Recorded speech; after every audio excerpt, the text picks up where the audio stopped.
নমস্কার বন্ধুরা, গপ্প মিরের থেকে বাংলা সাহিত্যের আরও একটা উজ্জ্বল কাব্য আমরা দেখতে চলেছি। বিভূতিভূষণ বন্দ্যোপাধ্যায়ের সবথেকে সেরা উপন্যাস পথের পাঁচালী আসছে গপ্প মিরের থেকে।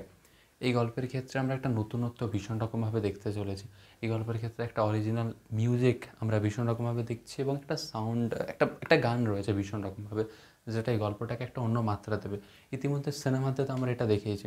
সেখানে যখনই আমরা সত্যজিৎ রায়কে দেখেছি, তো সেখানে একটা আলাদা রকমেরই মিউজিক ছিল এবং তার যে ডিরেকশন পুরো গল্পটাকে একটা আলাদা মাত্রা দিয়েছিল। এখানে অডিও মাধ্যমে যখন আমরা দেখছি, সেখানটাতে মির্জার আউটস্ট্যান্ডিং একটা ন্যারেশন আমরা দেখছি। তাছাড়া সন্দিগ্ধ চক্রবর্তী, সে বাচ্চা অপু, এই চরিত্রে অভিনয় করেছে সমাপন মিশ্র, তাকে আমরা দেখতে চলেছি। অপু যখন একটু বড় হচ্ছে, তো সেখানটাতে সে অভিনয় করছে। তাছাড়া বেশ কিছু নতুন মুখ আমরা দেখতে চলেছি। বিদীপ্তা চক্রবর্তী, সর্বজয় এই চরিত্রটাতে অভিনয় করছে। গল্পের ক্ষেত্রে ভীষণ আমরা নতুন মুখ দেখতে চলেছি এবং গল্পের ক্ষেত্রে নতুনত্ব আমরা ভীষণ রকমভাবে পাচ্ছি। যে পোস্টারটা, তার মধ্যেও আমরা বেশ কিছু নতুনত্ব দেখতে পাচ্ছি। পুরো গল্পের যে কাহিনিটা, সেটা খুব ভালোভাবে ডিপিক্ট হচ্ছে। গল্পের তো আমরা দেখতে পাচ্ছি মেনলি দুটো ফেজ রয়েছে। অপু আর দুর্গার ছোটোবেলা রয়েছে, আবার বড়োবেলা রয়েছে।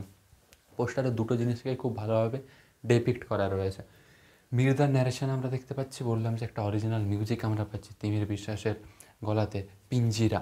তো প্রদ্যুৎ চ্যাটার্জি মিউজিক দিচ্ছে। গল্পের চরিত্র প্রচুর রয়েছে। মির্জার ন্যারেশন এই গল্পটাকে অন্য একটা মাত্রাতে নিয়ে যাবে। এবং বারে বারে আমরা দেখেছি যে মির্জা মানেই সেখান থেকে একটা আশা আমাদের ভীষণ রকমভাবে থাকে। সম্প্রতি 1 মিলিয়ন ক্রস করলো এবং গপ্প মিরের থেকে আমরা বারে বারে দেখেছি নাম বাংলাতে। তো সেখানে বাংলা সাহিত্যের বেশ কিছু গল্পকে আমরা বারে বারে দেখেছি রিপ্রেজেন্ট করতে। তো এখানে পথের পাঁচালী আসছে, বিশাল বড় গল্প, 2 ঘন্টা থেকে 2.5 ঘন্টার লেন্থ রয়েছে শুধুমাত্র পার্ট 1-এ। টোটাল লেন্থ হতে চলেছে 4 থেকে 5 ঘন্টা। মির্জার চ্যানেলে আমরা দেখতে পাচ্ছি এখানে গ্রোথ ভীষণ রকমভাবে হচ্ছে। তো সেখানে বিভিন্ন রকমের প্রয়াস নেওয়া হচ্ছে, সম্প্রতি লাইভ সেটাকেও দেখানো হচ্ছে।